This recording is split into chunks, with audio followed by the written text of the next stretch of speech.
Donc bonjour à tous et toutes, merci d'être avec nous ce matin. On est ensemble pour 1 heure pour ce webinaire Repenser les projets de territoire articulés économie, écologie et territoire grâce au design. Donc merci à Florie, donc designer au sein de l'agence Biwo, et à Eddy, donc professeur au sein de l'Université de technologie de Troyes, donc d'avoir accepté l'invitation à animer et présenter leurs travaux.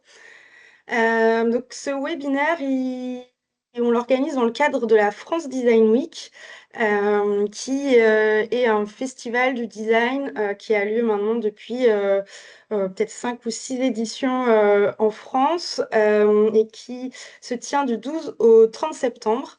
En Bretagne, il est opéré par le Design Lab Bretagne. Et cette année, le thème, c'est le design utile. Voilà. Donc, il y a un site internet francedesignweek.fr où vous pouvez retrouver l'ensemble du programme, notamment en Bretagne. Il reste encore quelques jours, puisque, comme je le disais, ça se terminera le 30 septembre. Quelques règles pour le webinaire avant qu'on démarre. Donc, le webinaire, il est enregistré. Il y aura un replay qui sera diffusé dans les jours à venir. Et si vous avez des questions, vous pouvez les poser dans l'onglet conversation. Parce que je vois, il y a un onglet questions-réponses, mais vous pouvez dans l'onglet conversation, ce sera plus simple. Et je me chargerai de poser vos questions au fur et à mesure à Florie et Eddy. Très rapidement, donc je me présente. Donc moi, je m'appelle Loubna, je suis chef de projet au sein de Bretagne Compétitivité, donc qui est une structure d'accompagnement des entreprises et acteurs économiques bretons. Notre mission principale, c'est l'accompagnement des entreprises à se transformer et renforcer leur compétitivité, tout en prenant en compte les enjeux de durabilité et de résilience, et tout ça en lien avec les territoires. Et donc cela suppose souvent de concilier des enjeux qui peuvent être perçus comme contradictoires, donc le développement économique, l'écologie et l'aménagement du territoire. D'où le lien, en fait, ça me semblait très important le sujet, de pouvoir valoriser les travaux de Florie et Eddy. Notre mission également, c'est de diffuser, pour ce faire, pour aider les entreprises, de diffuser des méthodologies, des outils qui permettent de repenser nos façons de faire et de concevoir. Et depuis plusieurs années, on a à cœur aussi donc, de présenter justement, de promouvoir les outils de design. Voilà, donc ça fait le lien aussi avec ce que vous allez pouvoir voir ce matin. Donc, moi, l'objectif en préparant en fait ce webinaire avec Florie et Eddy, c'est de pouvoir ouvrir des perspectives pour les acteurs économiques bretons. Ce que vous allez voir, ils vont vous présenter une démarche et un outil qu'ils ont développé pour aider à mieux articuler les enjeux de développement économique, d'écologie, quand on aménage, quand en tout cas on travaille sur un territoire. Et ils vont vous faire un retour d'expérience sur des territoires avec qui ils ont travaillé. Donc, j'espère que ça vous inspirera et que ça donnera envie, en tout cas aux territoires bretons présents ce matin, aux acteurs économiques, d'en savoir plus. Donc sans plus attendre, je donne la parole à Florie et Eddy. Merci beaucoup Loubna. On va commencer par se présenter chacun avant de rentrer dans le vif du sujet. Donc moi, je suis Florie, je suis la fondatrice de Biwo, qui est spécialisée en éco-conception ou éco-design de services. Donc je suis designer de services depuis plus de 17 ans maintenant, dans des structures et dans des domaines assez variés. Et j'ai créé donc Biwo il y a 4 ans et demi maintenant, pour vraiment pouvoir me consacrer sur la question, d'une démarche d'éco-conception, mais qui soit entièrement, dédiée et entièrement adaptée aux spécificités des stratégies et des offres de services. Et dans ce cadre-là, donc j'ai, écrit et publié un livre il y a 2 ans et demi qui s'appelle Green Service Design et qui vient décrire cette démarche. Et j'ai aussi une casquette du coup où j'interviens, dans les écoles, donc dans des écoles comme l'école Lycéenne de Nantes Atlantique par exemple, ou comme les Gobelins à Paris. Et une casquette également, de recherche-action, et c'est dans ce cadre-là, du coup, que j'ai travaillé avec Eddy sur ce projet qu'on va vous présenter. Et je te laisse, Eddy, du coup, te présenter à ton tour. Oui, je me présente donc rapidement. Alors, les mots, là, ça fait un peu peur, en fait. Je fais plus de choses que ce qui est écrit. Ça fait très technocentré. Bon, en fait, disons, j'ai vraiment une double compétence dans une logique vraiment pluridisciplinaire. Donc, d'un côté, sciences humaines et sociales, dans mon cursus hein, initial, et par ailleurs, informatique avancée, et effectivement, modélisation de structures un petit peu complexes. Et j'ai envie de dire que j'essaye toujours de marier un petit peu les deux, ce qui fait qu'en fait, j'analyse beaucoup d'objets qui intéressent en fait les organisations, comme les réseaux des réseaux de connaissances, les communautés de pratique, les phénomènes d'innovation, les écosystèmes, les services, les systèmes énergétiques, enfin beaucoup de problématiques qui croisent les enjeux contemporains, mais toujours avec un regard en essayant de trouver aussi des dispositifs pour pouvoir les observer, les comprendre, les suivre. D'où le fait que dans ce cas-là, le numérique est un outil intéressant et l'approche par la donnée est intéressant, et aujourd'hui par l'IA, pour pouvoir justement repérer un peu ces phénomènes qui sont en fait à la base des phénomènes ou sociétaux ou organisationnels quand même à la base. Voilà pour mon profil. Et donc, je suis prof et enseignant-chercheur à l'Université de technologie de Troyes, dans un labo qui s'appelle l'IS3M, qui est dont le sigle en anglais, ça veut dire Computer Science and Digital Society. Donc, on voit bien un peu la perspective sciences humaines et sociales d'un côté et computer science de l'autre. Et c'est un labo qui résulte de la fusion de trois labos, des labos assez autour de la donnée, de l'aide à la décision, et le labo de souche auquel j'appartenais, qui était dédié surtout au phénomène en fait de coopération et de gestion de connaissances et d'innovation dans les organisations. Voilà pour la présentation. Merci Eddy. Alors on va rentrer dans le vif du sujet et on va d'abord commencer par, vous expliquer, les origines, en fait, de ce projet et comment on en est arrivé à travailler sur la question de l'articulation donc entre, aménagement des territoires d'un côté, économie et écologie de l'autre. Donc c'est des travaux, qui sont aussi, issus de longues démarches et de travaux respectifs, d'Eddy et moi. Mais ça a aussi été basé du coup sur, un contexte d'expérimentation qu'on va vous présenter, dans une minute. Ce contexte-là, il porte donc sur les projets territoriaux. Et si on regarde bien, si on les analyse, en fait, on voit qu'il y a quand même beaucoup d'acteurs, qui interviennent dans ce genre de projet. Donc là, j'ai mis les principaux. Bien sûr, les chefs de projet, donc essentiellement des agences d'urbanisation, géographes, paysagistes et cetera, qui interviennent sur les projets d'aménagement territoriaux. On a bien évidemment les acteurs publics locaux, les collectivités, les directions techniques départementales, les citoyens et citoyennes, que l'on vient, interroger, dans le cadre, par exemple, d'ateliers participatifs. On a bien entendu les acteurs économiques, donc là, on va retrouver plutôt les entreprises, quelle que soit, leur taille et que ce soit plutôt, des filiales de groupes qui sont installées sur le territoire ou bien des entreprises, spécifiques au territoire, souvent, historiquement implantées, familiales et cetera. Et puis on va retrouver également les programmes nationaux, donc des programmes qui vont être, là pour, accompagner, appuyer, mais aussi, financer, des travaux et c'est le cas, de l'expérimentation dont on va vous parler. Donc des programmes qui vont s'intéresser justement à la question du lien entre économie locale et transition écologique. Et puis des chercheurs, donc comme nous, qui vont, venir apporter une prise de hauteur, un regard, plus académique, sur les projets qui sont menés. Et c'est dans ce contexte-là, du coup, que nous avons travaillé, sur la question d'un canevas, qui serait plus, dédié aux projets territoriaux. Ce qu'on a pu remarquer dès le début quand on a, étudié, ce contexte-là, c'est 3 éléments, 3 problématiques clés qui nous ont paru, importantes, à résoudre dans le cadre de cette expérimentation. La première problématique, elle concerne l'articulation justement, donc c'est le nom que porte ce webinaire, entre aménagement, économie et écologie. On a pu remarquer que les projets d'aménagement territoriaux, de manière très classique et très naturelle, ont plutôt une perspective, une orientation, aménagiste, et pas tant finalement, un regard orienté, sur cette articulation entre ces 3 piliers clés pour les territoires que sont l'aménagement, l'écologie et l'économie ou de manière vraiment très très ponctuelle et très partielle. Et on est plutôt du coup sur des réflexions qui vont être de l'ordre de la réflexion microéconomique et locale. On va s'intéresser à une zone précise d'un territoire, et on va chercher du coup à, travailler sur l'aménagement de cette zone sans forcément prendre du recul à un niveau plutôt, mésoéconomique par exemple. Le deuxième point, la deuxième problématique qu'on a identifiée, c'est un déséquilibre dans la gouvernance entre les sphères publiques et privées. Ce qu'on repère, c'est que, du côté des collectivités, on est plutôt, dans une recherche, d'attractivité, de réflexion sur, l'emploi, les infrastructures et on est relativement limité dans son périmètre d'action vis-à-vis des acteurs plutôt, privés. Et puis du côté des acteurs privés, on a remarqué que finalement, ils étaient relativement absents, des tables, de travail, autour de ces projets d'aménagement et les entreprises, elles, ont plutôt des problématiques qui vont être liées, à leur compétitivité, au développement de leur activité, au travail sur l'ensemble de leur chaîne de valeur de bout en bout.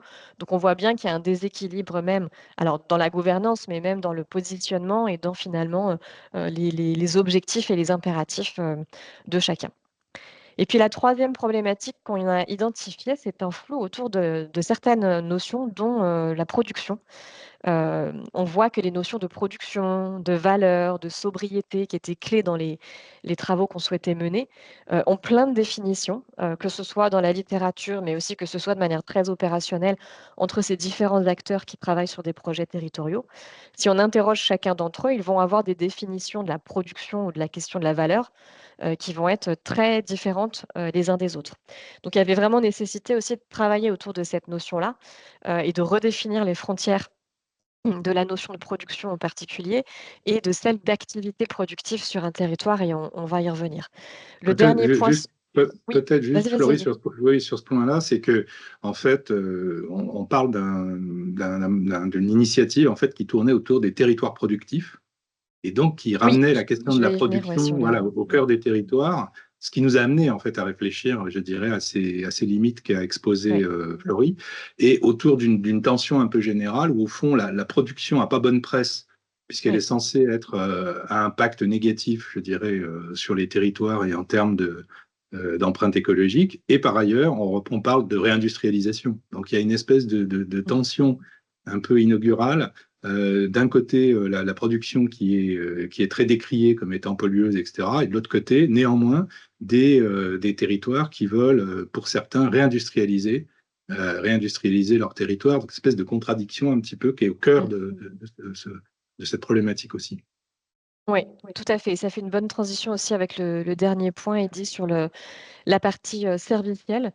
On a pu aussi remarquer qu'il y avait effectivement, alors, je l'ai noté comme ça, un manque d'attention sur l'importance et la complexité des offres de services et parmi les territoires qu'on a étudiés, vous le verrez, plusieurs justement, ont eu des réflexions, à travers nos travaux aussi sur la question, de l'offre de services sur le territoire et pas uniquement, de la question industrielle.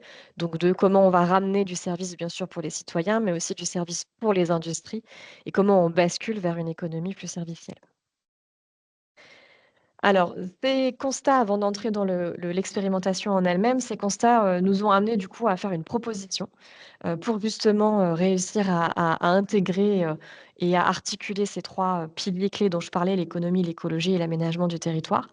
Et cette proposition, en fait, ça a été donc de concevoir, et de tester, un canevas. Donc, un canevas, c'est vraiment, un modèle, un template, une structure, un squelette conceptuel au départ, mais l'objectif était vraiment d'avoir un outil qui soit le plus territorialisé possible et qui permette vraiment de travailler sur une vision, à la fois, dynamique, circulaire et résiliente des projets d'aménagement du territoire. L'objectif de ce canevas, vous allez le voir, c'est vraiment de soutenir donc les acteurs publics et privés autour de ces projets, pour à la fois, challenger leurs projets d'aménagement du territoire, mais aussi les réaligner du coup avec un certain nombre d'objectifs, et de valeurs, quelque part aussi à défendre, pour contribuer du coup, comme le disait Eddy, donc à un territoire plus sobre, plus productif et créateur de valeur. Pour ce Peut-être, faire, on s Florie, oui, il y a une question et oui, vas-y, je la vas-y. pose maintenant parce que Oui, oui, donc bien il y sûr, vas-y. a où sont les citoyens ou groupes de pression dans le schéma? Alors Ils sont, celui-ci? ils sont là, Oui, hein, je en fait, pense. ils sont Ouais, alors citoyens, j'ai là, acteurs publics locaux. voilà, dans les acteurs publics locaux, j'ai essayé de simplifier, mais Oui, effectivement, oui. j'aurais pu mettre tout à fait un acteur de plus et vraiment centré sur, les citoyens, citoyennes, même les associations, locales et cetera. On a Mm. tout regroupé, sous l'acteur, plutôt public local, mais effectivement, ils sont bien là et ils sont importants Mm. dans le cadre de ces projets d'aménagement et des concertations qu'on va faire autour de ces projets, ouais. Merci. Merci à toi.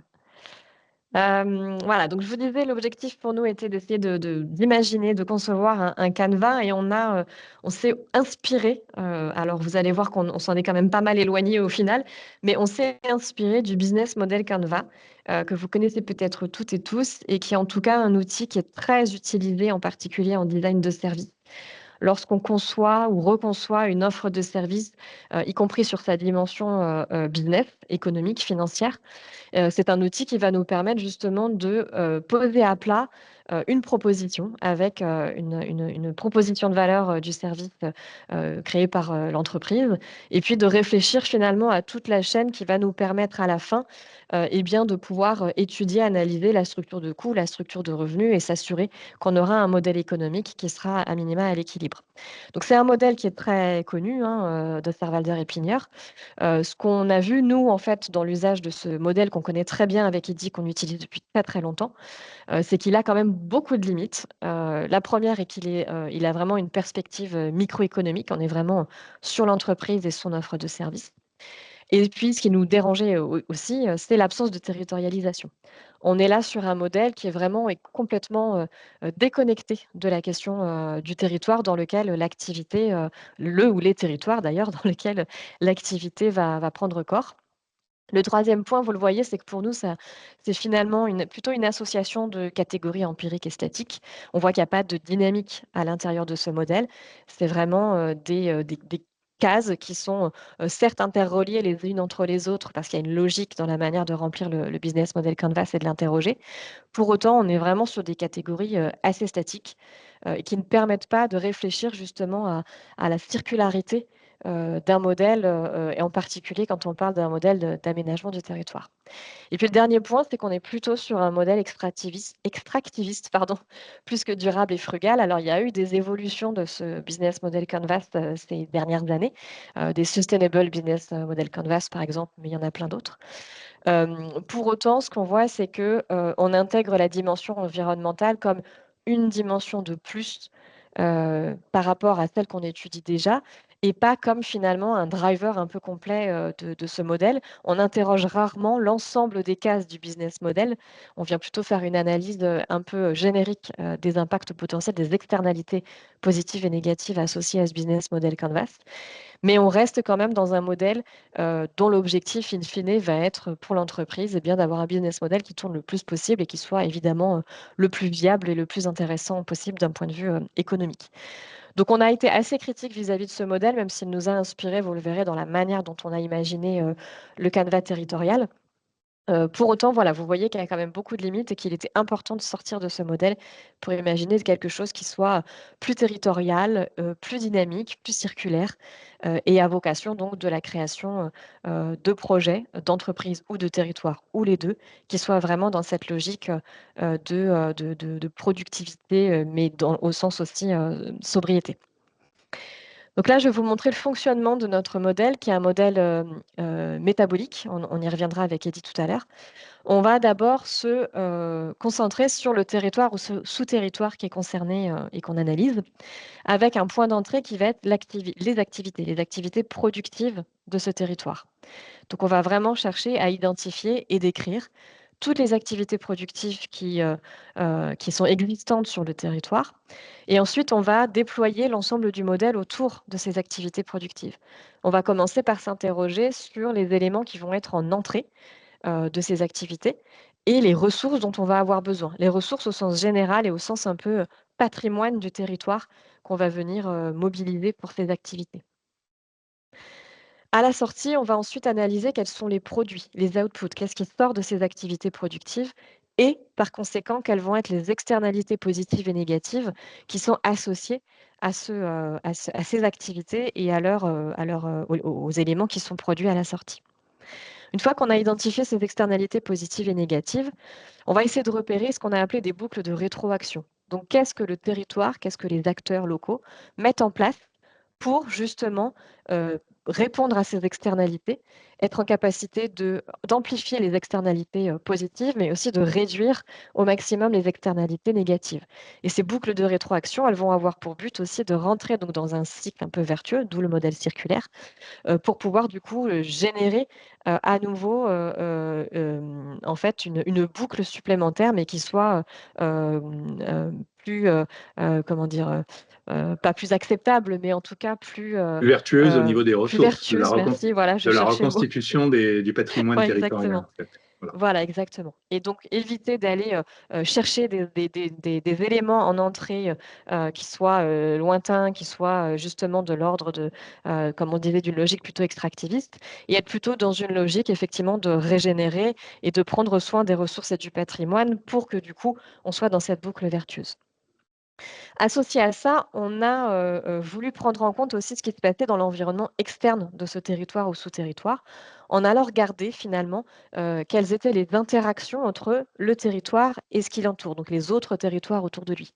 Donc là, on va avoir des choses intéressantes. On a eu là dans l'expérimentation des choses très intéressantes, d'interaction parce qu'on va avoir des flux d'hommes, d'humains, mais aussi des flux, de matériaux, des échanges d'informations, tout un tas d'interactions qui sont intéressantes à prendre en compte aussi pour comprendre ce qui se passe au niveau de notre territoire. Et puis au milieu de tout ça, on va, identifier du coup la proposition de valeur donc du projet d'aménagement sur ce territoire. On va, la nommer, la décrire et on va regarder finalement comment elle vient impacter et perturber potentiellement, et bien ce territoire ou ce sous-territoire, ses activités productives et cette logique circulaire dont on parlait. Cette, proposition de valeur, du coup, elle va s'appuyer aussi sur 2 éléments importants. Ça va être le type de territoire qui va être important, à prendre en compte et qui va potentiellement même évoluer en fonction, de ces boucles et des propositions de valeur des projets d'aménagement qu'on met en place sur le territoire. Et puis de l'autre côté, on va avoir les leviers territoriaux qui vont être intéressants à regarder. Alors on parlait tout à l'heure, d'attractivité, par exemple, du territoire. Ça fait partie des leviers qui vont être intéressants à regarder quand on a un projet d'aménagement, d'une zone ou d'une partie du sous-territoire ou quand on a un projet d'implantation d'une nouvelle activité, d'une nouvelle, entreprise. Et dis, est-ce que avant que je passe à la suite, tu Et veux dire juste, un mot sur oui, ce sur modèle et le côté métabolique? oui, oui, puis sur le type de territoire, parce que c'est quelque chose qui est Oui, arrivé un petit je suis peu à allée un la peu vite. fin, Ouais. un peu à la fin de notre réflexion. Quand vous avez en face de vous des gens qui sont dans une logique d'aménagement, en fait, ils ont un raisonnement spatial. On ne peut pas échapper à ça, hein. C'est-à-dire qu'ils ont une vision bah, c'est une friche industrielle, c'est une zone, etc., à reconvertir, avec toute la mécanique qui va autour, hein, des projets, des financements, les élus, les services techniques, ça. Donc le focus, il est nécessairement autour d'un territoire donné. Il n'est pas in abstracto, comme c'est le cas quand on fait une approche de BMC en entreprise, où en fait on est surtout sur l'adéquation, proposition de valeur, segment de clientèle, indépendamment, je dirais, de l'atterrissage du projet ou de l'offre sur un territoire. Dans ce cas-là, on est vraiment obligé d'être beaucoup plus détaillé. Donc, on a fait un vrai travail important de définition de nomenclature de type de territoire type, ça serait en quelque sorte ça, pour que les aménageurs s'y retrouvent. Et on a en quelque sorte inclus dans ces types de territoires déjà des modèles économiques issus de différents courants comme l'écologie industrielle et territoriale, l'économie de fonctionnalité, etc. C'est-à-dire que la recherche académique a produit déjà beaucoup de réflexions sur comment finalement réaménager un espace en intégrant les problématiques spatiales, écologiques et économiques. Donc, on a fait cette espèce de travail de nomenclature détaillée de territoire pour que les aménagistes en fait puissent projeter la proposition de valeur dans un territoire type. Sur la partie plus métabolique, en fait, ce qui nous a frappé, c'est que tous les projets qu'on a vus à l'échelle de territoire, projets importants hein, quand même au niveau Oui. je dirais, de territoires assez vastes, en fait, ils bouclaient jamais leur projet. Mm. C'est-à-dire, on n'avait pas du tout idée de l'impact du projet sur les variables économiques et sur les variables finalement environnementales, aussi surprenant que ça puisse paraître. Mm. C'est-à-dire, au fond, il projetait tout de suite, je dirais, un type de territoire en saupoudrant un petit peu tout ce qu'il faut pour qu'on dise, ah bah oui, ce projet, il est un peu écologique, il va développer peut-être des nouvelles activités, mais en fait, il n'y avait aucun mécanisme je dirais, réel de régulation hein, qui Mm. permettait de dire, en effet, ce projet ou cette proposition de valeur a un impact sur les activités du territoire et donc par rebond sur le patrimoine territorial, ses ressources, etc. Mais ça gênait personne. Et nous, ça nous gênait quand même. Et donc, le modèle métabolique, on peut le critiquer, hein, on peut tout à fait le critiquer, mais il a au moins une vertu, c'est qu'au moins il offre un principe de régulation qui est que toute activité engendre, je dirais, une dépense de ressources au sens très large, hein, au sens, ça peut être de la compétence, ça peut être des phénomènes culturels, hein, c'est pas forcément de la ressource au sens que matériel ou financière.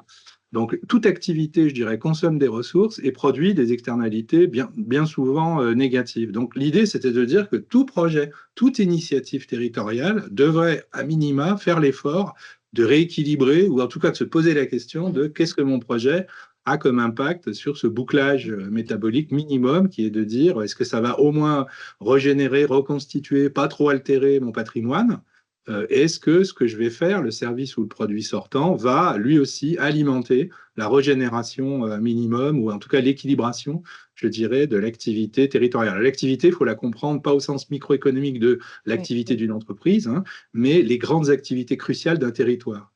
Et ce qui était frappant, c'est que les aménageurs eux-mêmes n'étaient pas tout à fait au clair pour identifier finalement les 3-4 activités cruciales d'un territoire. Il y a pas, vous voyez, c'est assez curieux. Alors on dit, alors oui, ils font du pneu, ils font, je sais pas, l'industrie XY, il y a un peu d'agriculture, mais en gros, les gens qui font de l'aménagement n'ont pas du tout un cadrage très très clair des grandes activités. Alors pour plein de raisons, hein, c'est qu'aussi il y a pas beaucoup, il y a des données qui sont très difficiles à articuler au niveau local, hein, il y a un problème d'échelle, de granularité, etc. C'est très compliqué d'appréhender statistiquement les phénomènes de développement économique, etc. Les études sont jamais à jour. Enfin, on connaît bien ces problématiques-là. Enfin, il n'en reste pas moins que cette approche par l'activité cruciale d'un territoire n'est pas du tout si évidente que ça, d'où le fait d'avoir mis le focus sur cette catégorie un peu comme une primitive, en quelque sorte, dès le début d'un projet. Voilà pour les réactions. Ouais, ce qui les a un peu perturbés, on y reviendra, mais ce qui en même temps, du coup, a été, assez challengeant et c'est vrai, tu as raison Eddy, ils n'avaient pas forcément ce point d'entrée-là, mais Non. d'autres points d'entrée. Tu parlais statistiques, il y a par exemple, une équipe en particulier qui, partait plutôt du point d'entrée de l'emploi et qui a beaucoup insisté Oui. dans nos entretiens sur la question, des statistiques de l'emploi sur le territoire.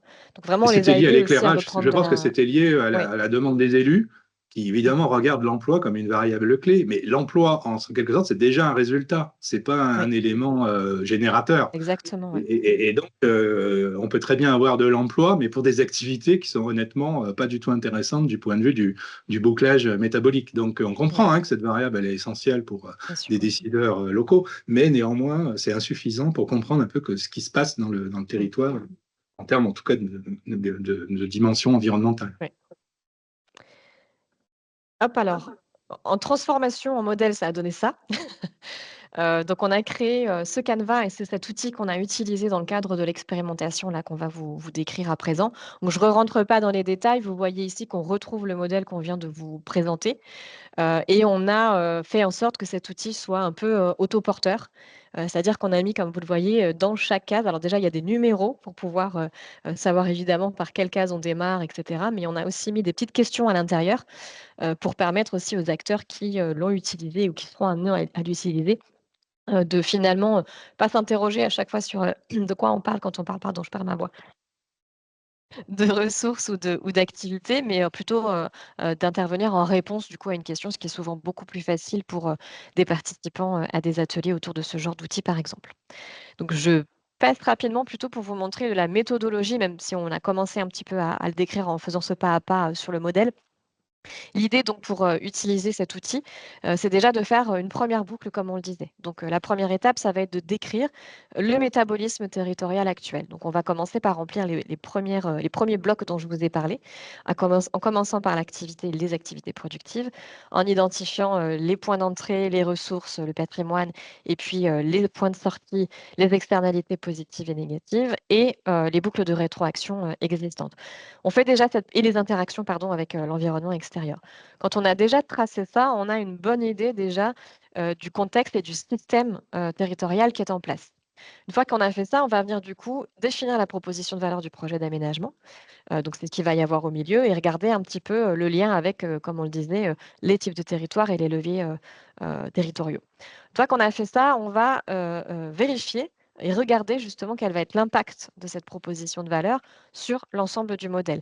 À quel point ça va venir soit l'améliorer, soit le perturber, mais dans tous les cas, quelles sont les conséquences de ce projet d'aménagement et de sa proposition de valeur sur notre système territorial. Et une fois qu'on a fait ça, on va faire une seconde boucle du coup. Il y a, comme le disait Eddy, qui a vocation vraiment à boucler, à retravailler du coup sur ce système territorial pour s'assurer qu'on est bien dans une logique vertueuse et que du coup, on va pouvoir affiner la proposition de valeur du projet d'aménagement pour qu'elle soit la plus utile et la plus vertueuse possible. Une fois qu'on a fait ça, on peut du coup par la suite aller sur la dernière étape et on va le voir avec les exemples. À partir du Canva, on va pouvoir développer un narratif autour du projet d'aménagement et une feuille de route donc concrète, actionnable pour les territoires et les acteurs de ce projet. Eddy, je te laisse parler un peu de l'expérimentation. Oui, il s'agit en fait d'un dispositif qui existe depuis 2006, qui est piloté par la Direction générale de l'aménagement, du logement et de la nature de la Direction générale du ministère de la Transition écologique et solidaire en France.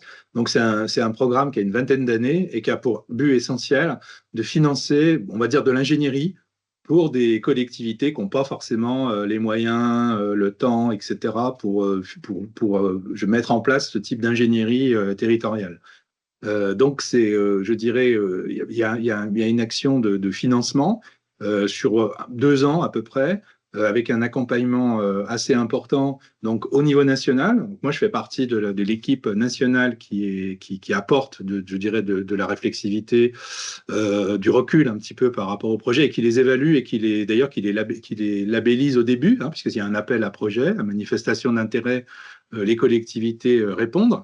Et ensuite, il y a la mise en place en fait d'une assistance maîtrise d'ouvrage, je vais dire ça comme ça, sous la forme en fait d'agences d'urbanisme qui, comme l'a dit Florie, réunissent des compétences en géographie, en paysage, en urbanisme, voire en sociologie ou en économie, qui vont accompagner en fait les acteurs locaux dans la définition de leur projet. Donc, je dirais, il y a une démarche méthodologique très cadrée avec des ateliers participatifs. C'est là que les citoyens, les parties prenantes, en fait, sont conviés avec les élus, avec les experts, etc. Ils font, je crois, 3 itérations à peu près, et ça aboutit finalement à un projet bien structuré, une feuille de route. Donc, c'est le financement surtout d'une feuille de route qui permettra après, je dirais, de diligenter des projets, de trouver des financements, des partenariats, etc. Chaque année, chaque année, il y a un appel, une AMI, et donc il y a à peu près 5-6, je dirais, consortiums en quelque sorte, qui se regroupent, qui sont lauréats et labellisés. Donc c'est assez quand même, c'est un dispositif assez ambitieux, assez important.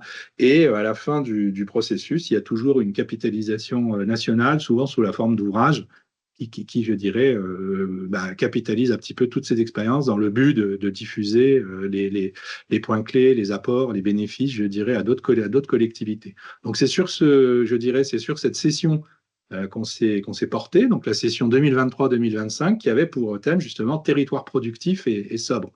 D'où le thème de la production, hein, et la question de départ, qui était de dire qu'est-ce que ça veut dire la production au jour d'aujourd'hui au niveau des territoires. C'est un peu ça qu'on a pris comme cheval de bataille. Voilà. Donc, pour le cycle que tu as mis en dessous, je ne Sur sais la pas si démarche. tu veux. Oui, Oui, rapidement, c'est plus pour vous montrer un petit rapidement. peu comment on a travaillé, mais ça parlera à tout le monde, je pense, et en particulier aux designers. On a évidemment commencé par une phase de découverte où on a travaillé sur toute la documentation que les 5 lauréats que nous avons suivis avaient déjà produit en amont. On a aussi bien sûr travaillé, d'un point de vue plutôt revue de littérature et cetera sur, tous les concepts là dont on vous a parlé, et comme le disait Eddy, beaucoup de travail, sur la partie, activité productive et cetera. Ensuite, on a une étape, que j'ai appelée étape d'idéation où on a justement défini donc un premier template qui est pas celui que je vous ai montré, puisqu'il y a eu 2 versions, de ce template. On a donc créé un 1er Canva, on a fait des interviews amont avec, l'ensemble des 5 lauréats que nous avons suivis, hem, pour justement, commencer à construire en fait ce template, comprendre quels étaient justement leurs mécanismes à eux, de travail, pour pouvoir ensuite leur faire une proposition. Et ensuite, on a fait une étape de test. Donc, on a co-renseigné la première version du Canva ensemble. On a participé à une journée, du coup, à Paris au sein du ministère où l'ensemble des lauréats étaient réunis pour faire des points d'étape, etc. Mais aussi, du coup, pour échanger et partager sur ce premier Canva. Et ça a donné lieu, du coup, avec leur retour d'expérience et ce que nous, on avait pu identifier entre-temps, à la création donc d'une seconde version du Canva, qui est celle que vous avez vue tout à l'heure, et un travail sur la sortie, l'issue de ce Canva. L'idée n'étant pas de rester juste sur un outil un peu d'analyse derrière lequel, en fait, finalement, il n'y a rien pour continuer à travailler. Mais comme vous le verrez, comme je le disais tout à l'heure, on a travaillé sur ce qu'on peut extraire du coup de ce Canva pour aller vers un narratif et vers une feuille de route Roadmap. actionnable pour les territoires. Ouais. Donc là, on vous a mis, je ne vais pas y passer trop de temps, mais on vous a mis la liste donc du coup des lauréats 2023-2025 avec lesquels on a travaillé. Donc vous le voyez, Eddy le disait tout à l'heure, c'est plutôt des grands territoires un peu partout en France avec pour le coup des thématiques et des problématiques un peu différentes les unes des autres. Je ne vais pas rentrer dans le détail de chacune, je vous laisse regarder rapidement là sur le slide, mais ce qui était intéressant, c'est que finalement, on a travaillé avec des territoires qui n'ont ni la même histoire, ni le même patrimoine, ni finalement les mêmes objectifs aussi en termes de développement du territoire et ni l'environnement autour de ces territoires identiques. Si on regarde par exemple Grand Calais, c'est un territoire particulier parce que justement il y a ce lien aussi avec le tunnel sous la Manche, avec l'Angleterre de l'autre côté, etc. Donc c'est un territoire assez spécifique, ce qui n'est pas du tout le cas par exemple des rives du Rhône qui sont sur un cas un peu différent avec un territoire qui par exemple va être très lié à l'autoroute qui le traverse et qui du coup amène un certain nombre de questions aussi d'un point de vue agencement territorial. Voilà, je passe sur la liste des lauréats, vous l'aurez aussi sur le replay. Là, on vous a mis donc un exemple d'application. Alors, je sais, c'est très petit, mais le but n'était pas de lire en détail chacune des cases dans le modèle. On pourra y revenir plus tard si vous le souhaitez, nous recontacter et pouvoir en discuter de manière plus précise. Mais c'est juste pour vous montrer un exemple d'application avec le cas des Couévrons. Donc, c'est une communauté de communes avec un S, pardon, en Mayenne et qui a travaillé, enfin qui travaille du coup sur deux projets au sein de ce territoire. Un projet qui est centré autour de la gare avec l'idée d'avoir une zone hyper connectée autour de cette gare. Et puis un deuxième projet qui est plutôt lié à une zone d'activité périphérique et à la question de son évolution dans le temps. Donc, on a rempli donc avec eux ce canevas, ce qui nous a permis d'identifier des points forts et des difficultés dans ces projets, dans ces deux projets-là. Les points forts au niveau du territoire, c'est un héritage naturel qui est très riche.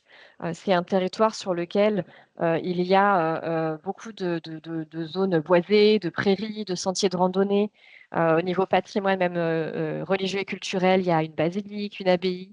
Il y a vraiment beaucoup de choses. Il y a évidemment de l'agriculture, mais on a aussi des carrières, donc l'usage plutôt du sous-sol de ce territoire. Et on a toujours du côté des ressources, finalement, un tissu productif qui est assez intéressant. Ce qu'on a noté, nous, c'est que du coup, il y avait un vrai potentiel pour la coopération entre différents secteurs au sein du territoire, qui à ce jour est finalement pas exploité.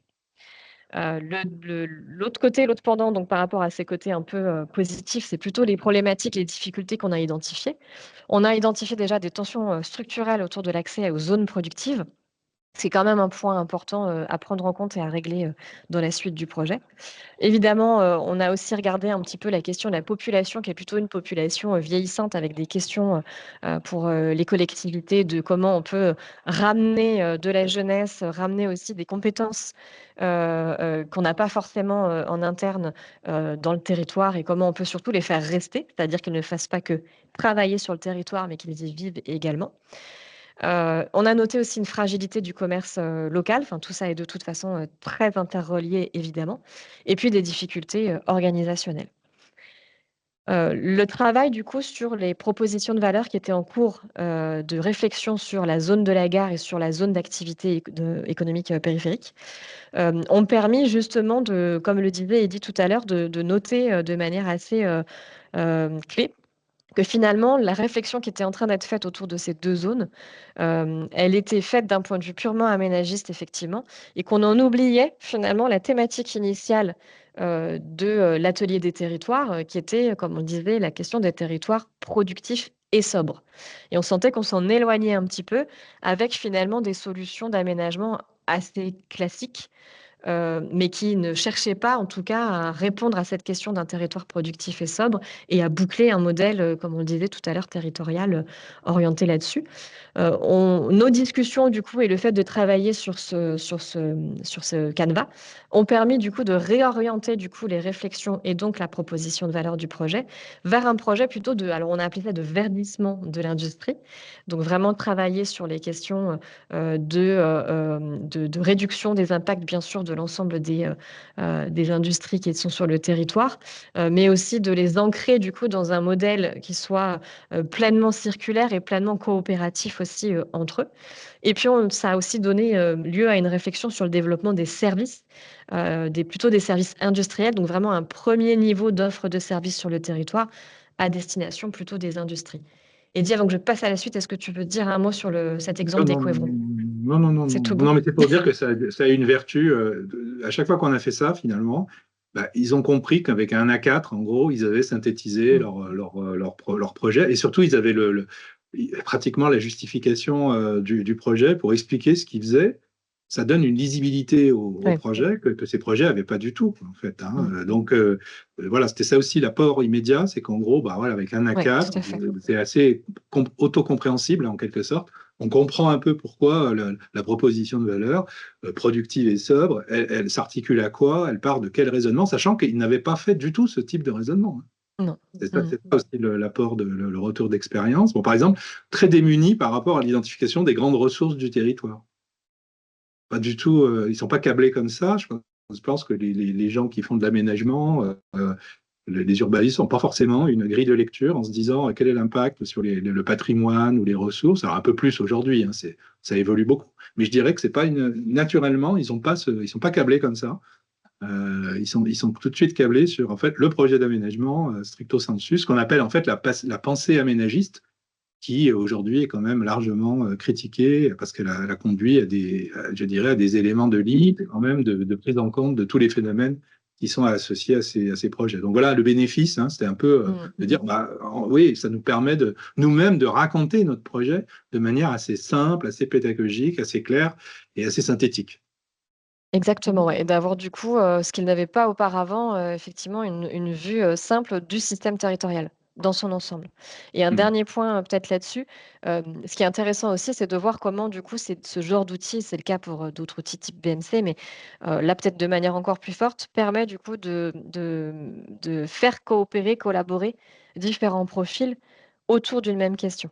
Et que chacun puisse, à travers son regard, ses compétences, ses connaissances du territoire, etc., apporter des éléments pour construire le système territorial actuel et pour pouvoir ensuite challenger une proposition de valeur d'un projet d'aménagement. Donc, il y a l'aspect, je peux poser le système territorial à plat.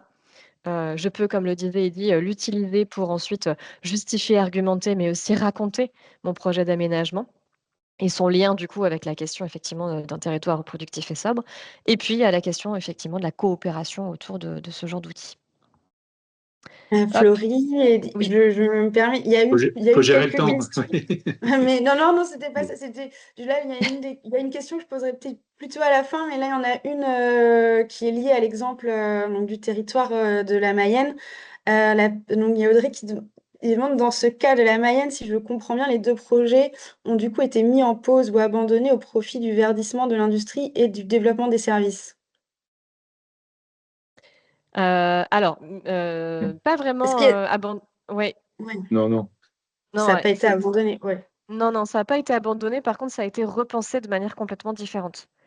Mm. C'est là où c'est un point important sur comme je le disais, le développement des services, c'est pas quelque chose qui avait été, forcément identifié au départ, mais reposer la question du développement d'une première couche de services, plutôt services, liés à l'industrie, dans le cadre du coup d'une zone qui est la zone de la gare ou d'une zone qui est celle de l'activité économique périphérique.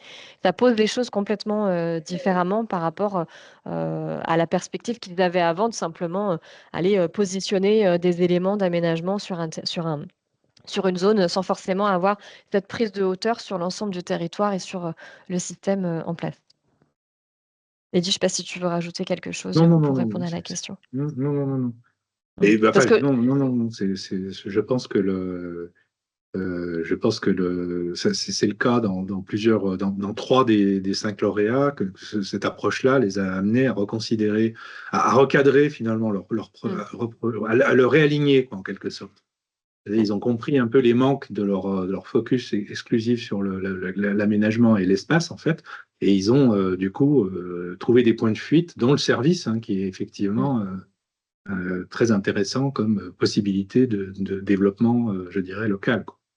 Non, mais c'est sinon, ça. ils n'ont pas abandonné le projet quand même, parce Ouais, qu'ils ont un processus après de. voilà. Il y a des services déconcentrés, il y a des études, il y a des engagements financiers. Derrière, Ouais. l'objectif, c'est pas juste que de la réflexion, c'est de l'action. Et donc, derrière, ils sont tenus aussi par la commandite politique aussi, hein, très clairement. Dans certains territoires très, très contraints, ben voilà, le politique met clairement une indication qui n'est pas forcément Mm. facile à adresser dans un schéma de ce type-là, ou voilà, qui au contraire exacerbe la tension entre les ressources, les produits et les externalités. Donc, non, ils n'ont pas mais ça a réaligné, ça a redonné une logique, une Mm. ossature un peu logique à des projets où en fait il n'y avait pas tellement de justification et de compréhension de ces dynamiques territoriales. C'est ça. Merci. On va le voir après, de toute façon, dans le. Ouais, bah justement. Oui, On arrive aussi du coup à la partie construction du narratif et de la oui, feuille de route. Je le disais tout à l'heure, hein, Eddy, je vais te laisser présenter, mais l'idée, c'était de oui. pas juste de rester sur un canevas qu'on renseigne, qu'on analyse, qu'on challenge, et puis derrière, on ne sait pas trop quoi en faire, quoi. Ouais, donc là, c'est pas du tout compris dans la problématique des canvas, en fait, hein, je dirais. C'est un ajout qu'on a Mm. fait parce que on s'est dit, si on leur donne ce type d'outils puis on n'est pas capable, je dirais, de définir les steps d'après, bah, ça va être un peu limité pour les faire Mm. pivoter un petit peu par rapport à leur approche. Donc, on a ajouté, disons, 2 blocs parce que c'était assez évident, en fait. Une fois qu'on a ce canvas qui est bien documenté, c'est pas très compliqué d'identifier, en fait, les boucles de rétroaction critiques du projet, c'est-à-dire les leviers essentiels qui vont permettre de mettre en œuvre, en fait, un plan d'action qui est aligné sur l'équilibre environnement, économie et territoire. Et donc, on peut tout à fait utiliser des outils tels que le diagramme de boucle causale pour, en fait, vérifier finalement quelles sont les grandes boucles de rétroaction sur lesquelles le projet, la proposition de valeur va agir. Une fois qu'on a ça, une fois qu'on a identifié en fait les 2 ou 3 grandes boucles qui vont être des turning points, hein, comme j'emploie un vocabulaire déjà un peu narratif, hein, dans les récits, vous avez toujours des retournements des retournements d'histoire, des turning points. Bon, bah, ça permet de se dire, bah, mon projet va me permettre finalement de changer un peu les perspectives, la réalité autour de 2, 3 éléments clés qui sont compris dans le canvas en fait, mais qui sont sous-jacents. Donc là, ça les rend un petit peu explicites. Ensuite, une fois qu'on a ça, bah, il est assez aisé finalement d'identifier une histoire centrale qui va relier les éléments dans un cadre de logique et puis avec une bonne compréhension et d'exprimer surtout finalement la transformation qu'est censé apporter le projet, hein. C'est-à-dire que la situation de départ était là, la situation finale elle est là. Qu'est-ce que mon projet va transformer? Quels sont les leviers du changement? Et ça va permettre aussi d'identifier, comme dans un bon récit, les traîtres, je plaisante, hein, je dirais les sources d'aide, les alliés en quelque sorte. Ça va permettre en gros aussi de donner un peu de lactance, ce qu'on appelle de lactance à un projet, en disant quels vont être les acteurs clés, les actants clés un petit peu de ce projet, soit qui vont freiner, soit qui vont pousser les choses. Donc on a rédigé en gros des narratifs, 4 narratifs complets à partir du canvas, en fait. Ça a permis de générer, je dirais, 4 narratifs avec une histoire structurée qui permet donc de raconter le projet et je dirais d'une manière assez lisible et assez simple, et surtout en insistant néanmoins sur les points causaux clés qui sont importants pour comprendre un peu pourquoi on fait les choses. Et donc, ça va permettre ensuite, à partir de le canvas, je dirais, les boucles de rétroaction, le narratif, de générer assez facilement une roadmap en fait, on va pouvoir, à travers les points clés narratifs, identifier en fait les étapes stratégiques clés et les boucles, je dirais, de rétroaction sur lesquelles il faut agir dans le cadre d'une proposition de projet, d'une planification en fait de l'action dans le projet. Donc, on peut transformer, je dirais, ces boucles en séquences temporelles avec des actions prioritaires, des interdépendances, des gens critiques. Donc, c'est ce qu'on a fait en fait pour les 4 projets, pour leur dire, vous voyez, de bout en bout, avec ce type de démarche, on peut, de manière assez simple, finalement, aller jusqu'à la roadmap. Hein. Donc, c'est ce qu'on a fait, je dirais, pour 4 projets sur 5, en fait. Parce qu'un des 5 projets, je dirais, a été mis en veille pour des raisons politico-locales, qui fait qu'il n'a pas pu développer ce qu'il devait développer. Donc, sur les 4 projets, en fait, essentiels, on a fait ce travail de chaînage un petit peu autour du canvas en développant le narratif, la roadmap et surtout les boucles systémiques qui sont un petit peu des boucles dures et sur lesquelles le politique peut ou pas se positionner en fait, hein, parce que c'est des choix un peu stratégiques qui se font au niveau du projet. Alors, il nous reste 10 minutes du coup pour les derniers éléments. On voulait aussi du coup, là on vous a montré, finalement le démarrage de ces travaux qui est un démarrage plutôt par la perspective, territoriale. Mais ce qui nous a intéressé aussi, c'est de regarder, quelle utilité, quel usage on pouvait éventuellement faire de ce canevas, si on prend plutôt, le point de vue et la perspective, des entreprises. Sachant que ces entreprises, elles sont aujourd'hui, dans un contexte, complexe avec, au moins 3 facteurs, qui rendent les choses plus difficiles. Évidemment, crise, climatique, crise énergétique, le contexte géopolitique et la disruption, technologique. Ces 3 facteurs-là, rendent la question du rapport des entreprises au territoire encore plus complexe qu'elle ne pouvait l'être. Et donc la nécessité pour, à la fois pour les territoires, quelque part de, comprendre du coup, le point de vue, la complexité, et les objectifs, des entreprises et finalement de prendre un peu le contre-pied, de leur propre positionnement, pour pouvoir du coup travailler avec ces entreprises, sur des projets soit d'évolution de l'entreprise et de son activité sur le territoire, soit, d'implantation d'une entreprise sur le territoire. Et puis, d'engager finalement, une logique un peu, de coopération, sur les territoires. Et puis du côté des entreprises, il est aussi intéressant du coup, de comprendre comment, ses propres, logiques d'activité et de développement, et son propre fonctionnement va venir, ou pas, enfin ou pas, va venir d'une manière ou d'une autre, impacter un système, territorial. Donc ce qui est intéressant à regarder, c'est que finalement, on a un peu, 3 niveaux, si on regarde, les entreprises. On a un modèle plutôt classique, pour lequel, le territoire va être plutôt, regardé par l'entreprise à travers des facteurs de localisation et d'attractivité. Donc on va plutôt, s'installer quelque part, parce qu'il y a des compétences, parce qu'il y a, une réglementation qui va être plus favorable, du foncier, des infrastructures, une facilité d'accès, et cetera, et cetera. Ça, c'est plutôt le modèle classique, qu'on retrouve le plus souvent.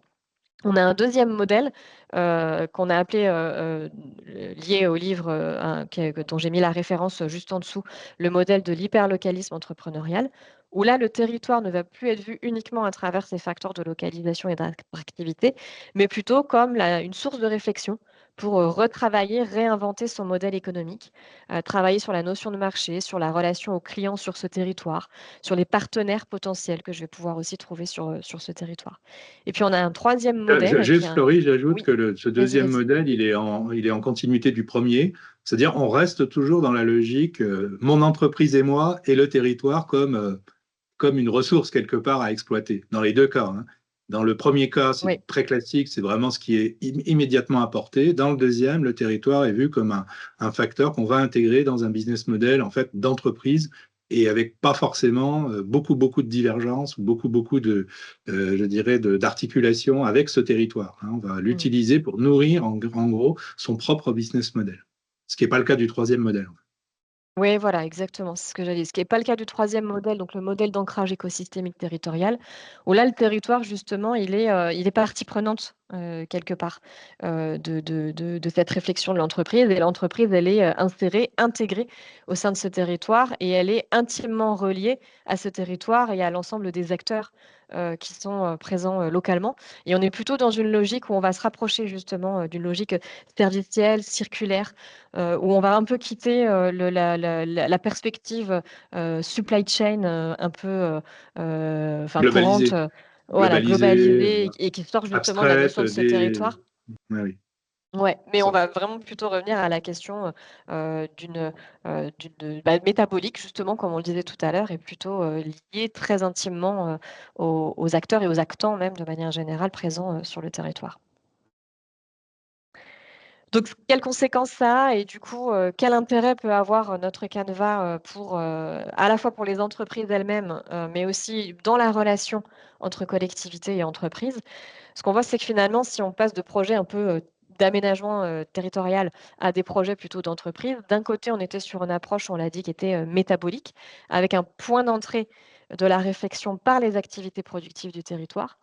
Quand on va plutôt sur des projets d'entreprise, on va être plutôt dans une approche, qui va être écosystémique, ou une approche de plateforme. On va vraiment chercher à travailler sur, la mise en place, et la dynamique, d'un écosystème, territorial et puis le point d'entrée ne va plus être finalement les activités productives du territoire, mais plutôt la proposition de valeur. Alors non pas la proposition de valeur de l'entreprise au sens micro, c'est-à-dire la proposition de valeur d'une offre de l'entreprise à destination, d'un segment, de clientèle, d'un marché, mais plutôt une proposition de valeur partagée au niveau de l'écosystème territorial. Donc là, je vous ai mis quelques éléments, justement sur cette notion de valeur partagée. Donc la définition, hein, de Porter et Kramer qui nous dit: «C'est les politiques et les pratiques qui améliorent la compétitivité d'une entreprise, tout en améliorant simultanément les conditions économiques et sociales dans les communautés au sein qu'elle opère». Donc cette notion de communauté est vraiment clé et ils ont identifié donc 3 piliers clés. Le premier, c'est la reconception des produits et marchés. Donc ça nécessite effectivement de repenser et de redesigner, enfin de réidentifier, de retravailler sur le besoin, mais aussi de repenser et redesigner, l'offre du coup, de l'entreprise et de son écosystème, dans une espèce de recherche d'équilibre finalement entre, la performance économique, mais aussi les questions, sociales, sociétales et environnementales. Le deuxième pilier, ça va être la redéfinition de la productivité dans la chaîne de valeur. On a commencé, un petit peu à en parler. Cette notion de chaîne de valeur qui va être, du coup, pas malmenée, mais en tout cas, qui va être retravaillée de manière complètement différente d'une chaîne de valeur, globalisée comme le disait, Eddy. Et puis le troisième pilier, ça va être le développement, de clusters ou d'écosystèmes locaux performants. L'idée étant que ces écosystèmes, ils contribuent finalement, au territoire, ils contribuent au renforcement des capacités des fournisseurs, des infrastructures, des institutions. Ils favorisent aussi du coup localement, la création d'emplois, le développement de compétences et cetera et cetera. Donc quel intérêt du coup de notre Canva dans ce contexte-là? Eh bien, le Canva, il peut être utile justement pour challenger la stratégie, les activités actuelles, ou futures. C'est-à-dire qu'on peut aussi interroger, dans le cadre d'une recherche d'opportunités, par exemple, la création d'une future, offre, produit-service ou de services, seuls, dans le cadre d'un écosystème, local. Et puis ça va être intéressant pour regarder justement les interactions qu'on va trouver à l'intérieur de ces écosystèmes entre les différents, acteurs locaux, pour du coup tendre là aussi vers des écosystèmes territoriaux qui soient à la fois productifs et sobres. Donc qu'est-ce que ça change vis-à-vis de notre modèle? Eh bien, comme je le disais, au lieu de partir, de la notion plutôt d'activité productive au sein du territoire, on va plutôt partir de celle de proposition de valeur partagée au niveau de l'entreprise et de l'écosystème dans lequel, elle est intégrée. Et ensuite, bah, on va, déployer du coup le reste du modèle. On va aller travailler du coup sur, les activités, qui vont être en lien avec cette proposition de valeur partagée et on va, je reviens pas dessus parce qu'on manque un peu de temps, mais vous avez compris, on va revenir sur ce qu'il y a en entrée, sur ce qui est produit en sortie et ses externalités, les boucles de rétroaction qu'on va mettre en place du coup, pour, faire en sorte que ce circuit, soit le plus, vertueux possible. Et puis on va travailler bien sûr aussi avec l'environnement, externe, à l'écosystème et au territoire et toujours prendre en compte, comme l'expliquait Eddy tout à l'heure, la question des types de territoires et des leviers territoriaux. Donc vous voyez, le point de départ n'est pas le même, mais ça va permettre là aussi du coup de challenger, soit un modèle actuel une fois de plus, soit une réflexion sur une future implantation, une future offre, écosystémique au sein du territoire. Voilà, on arrive à la conclusion. Je vais faire vite parce qu'on a déjà partagé les premières leçons, un peu ce retour d'expérience, qu'on a pu avoir sur la partie donc expérimentation avec le ministère. On vous l'a dit, l'entrée par l'activité, elle est pas naturelle pour la perspective aménagiste, mais elle est challengeante et elle est intéressante pour eux et ça leur a vraiment permis de, changer de perspective.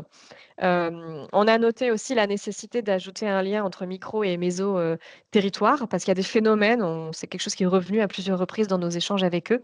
Il y a des phénomènes qui dépassent le territoire et qui dépassent même son, entourage, j'allais dire, quand je parlais d'environnement externe, qui sont, liés à des phénomènes, plus larges, plus globalisés là aussi.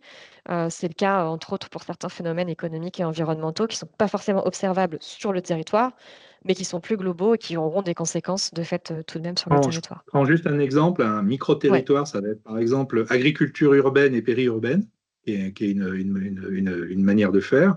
Le lien avec un territoire plus vaste, ça sera par exemple une métropole résiliente. Mmh. Hein, donc on voit bien on peut passer de l'échelle métropole résiliente, qui est très large, à, je Ouais. dirais, un focus sur un micro-territoire qui serait agriculture urbaine ou périurbaine. S'il y a je veux dire, je sais pas, ça peut être au niveau micro, espace test agricole, donc on va faire, je dirais, de la micro-agriculture, et puis on a un territoire, enfin une problématique plus large qui va être une filière alimentaire territorialisée, par exemple. Hein. Donc on a fait ce travail, je dirais, de lien entre les deux, entre le niveau des micro-territoires, qui est quand même l'objet des projets concrets d'aménagement, et Mmh. des territoires plus vastes qui sont plus porteurs d'une problématique d'environnement et de développement Plus large. économique plus large. Ouais. Et en réalité, il y a des fois des projets, on est même incapable de remonter au niveau environnemental et économique. Ça reste des projets finalement d'aménagement pur, qui ont peu Mmh. d'impact. Ouais. Voilà. Voilà, sur les premières leçons aussi, on a noté donc, vous l'avez vu, le squelette du Canva, il est, assez, malléable finalement et on peut, l'utiliser pour explorer différents usages, différents livrables ou différents, points de vue. Sur les retours d'expérience de la part des personnes avec lesquelles on a travaillé sur l'expérimentation, ce qui les a vraiment intéressés, c'est à la fois de pouvoir du coup avoir une fois de plus, une vision, j'allais dire sur le papier, du système territorial en place et des impacts du projet sur lequel ils étaient en train de travailler. Mais aussi finalement de revenir à ces questions de production et de sobriété, desquelles finalement, dans le cadre d'un projet d'aménagement, ils ont eu tendance à s'éloigner, y compris dans le cadre de projets comme celui-ci, l'Atelier des territoires, qui pourtant avait posé dès le départ la question d'un territoire plus productif et plus sobre. Donc ça les a intéressés parce que finalement, ils se sont dit: «Bah, ça nous a remis dedans, ça nous a réaiguillés, réalignés avec ces questions-là et ça nous a forcés à prendre en compte ces éléments et à tendre vers du coup des propositions qui soient, une fois de plus productives et plus sobres». Bien évidemment, plus tôt, ce travail est fait, plus il est facile donc de challenger le projet et sa proposition de valeur. C'est vrai que si on arrive à la fin, quand tout est déjà décidé, évidemment, c'est plus compliqué de revenir en arrière et de dire: «Ah bah non, alors attendez, finalement, là, on n'est pas très, très bon en termes d'externalité, donc il va falloir tout revoir. Donc comme tout ce type d'outils et de canevas, plus tôt il est utilisé et mieux c'est. Et puis enfin, ils nous ont aussi remonté que pour eux, ça pouvait être un outil intéressant pour, heu, capitaliser à la fin et comme le disait Eddy, être en capacité aussi de raconter l'histoire du projet. Et puis, aussi utile pour créer un peu une vision idéale. En se disant: «Bah, dans un monde un peu idéal, voilà ce que ça devrait être» et après, tirer les fils pour voir jusqu'où on peut aller, sur le territoire et effectivement aligner les acteurs comme le disait Eddy. Tout le monde n'a pas forcément la même perspective et les mêmes objectifs, donc aligner les acteurs autour de ça. Nos prochaines étapes pour finir, donc dans le cadre de l'expérimentation avec le ministère et l'Atelier des territoires, il y a une capitalisation nationale qui va être faite avec la production d'un ouvrage, dans lequel du coup ces travaux seront insérés ainsi que l'ensemble des travaux des 5 lauréats. Et puis, il y a la question de l'intégration donc de cet outil comme un outil d'animation par les agences d'urbanisme, les agences avec lesquelles on a échangé dans le cadre de nos entretiens et du test du Canva.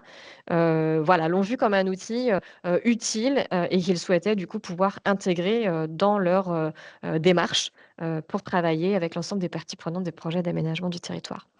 Et puis dans une autre perspective du coup qui est plutôt celle des entreprises et du lien entre entreprises et territoires, on a la volonté du coup de pouvoir, appliquer, ce Canva et le faire éventuellement, évoluer, l'affiner, avec, des entreprises et de pouvoir expérimenter un petit peu cette, collaboration, public-privé autour de ce Canva. Et j'en ai fini. Vous avez là mes coordonnées voilà, pour nous recontacter et en savoir plus. Et Lumna, je te laisse faire le petit mot de conclusion. Et je sais pas si tu avais prévu j'ai pas le Bah, petit je l'ai QR mis dans code. la discussion. Bah, j'ai pas mis là Donc, dans il n'y a la rien à conversation. flasher, je m'excuse. T'inquiète pas. Il n'y a rien à flasher, mais vous avez le Merci. lien. Merci beaucoup, Florie et Eddy. J'ai mis dans la conversation un lien vers une petite enquête de satisfaction pour que vous puissiez donner votre avis sur ce webinaire. C'est important pour nous d'avoir vos retours. Il y a également une question dans la conversation de Jean-Claude Lamoureux où on est un peu pris par le temps. Donc, ce que je propose, c'est que, regarde, en plus de la question assez technique, je vais la transmettre à Eddy et Florie qui pourront vous répondre Avec plaisir. en direct. Et de toute façon, n'hésitez pas à contacter Florie pour poursuivre les échanges si l'outil vous intéresse et que vous souhaitez l'expérimenter dans le cadre de vos projets. Le replay il y aura un replay disponible, comme je l'ai dit au début du webinaire, donc je vous le transmettrai par mail la semaine prochaine. Et voilà, merci beaucoup pour vos présences ce matin et à bientôt. Merci. Merci à tous. Merci à tout le monde.